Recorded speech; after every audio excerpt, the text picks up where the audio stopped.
జ్ఞాన సరస్వతి దేవాలయం బాసర. ఇది జ్ఞాన సరస్వతి దేవాలయం ఉన్న ప్రముఖ పుణ్యక్షేత్రం. భారతదేశంలో గల రెండు సరస్వతి దేవాలయాల్లో ఒకటి కాశ్మీర్లో ఉండగా రెండవది ఇదే బాసరలో జ్ఞాన సరస్వతి అమ్మవారు మహాలక్ష్మి మహాకాళి సమేతులై కొలువుతీరి ఉన్నారు. ఇక్కడి మందిరం చాళుక్యుల కాలంలో నిర్మించారు. ఈ మందిరం సాదాసీదాగా ఎంతో ప్రశాంతవంతమైన వాతావరణంలో ఉంది. ఈ ఆలయంలో ప్రధాన దేవత సరస్వతి అమ్మవారు. భారతదేశంలో ఉన్న రెండు ప్రధాన సరస్వతి దేవి ఆలయాలలో ఇది ఒకటి. మరొక ప్రసిద్ధి చెందిన ఆలయం జమ్మూ కాశ్మీర్లో ఉంది. హిందూ మతం ప్రకారం జ్ఞానాన్ని ప్రసాదించు దేవత సరస్వతి.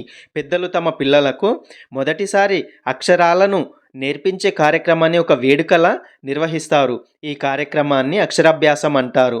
అక్షర జ్ఞానాన్ని ప్రసాదించే దేవత సరస్వతి కాబట్టి కొంతమంది తమ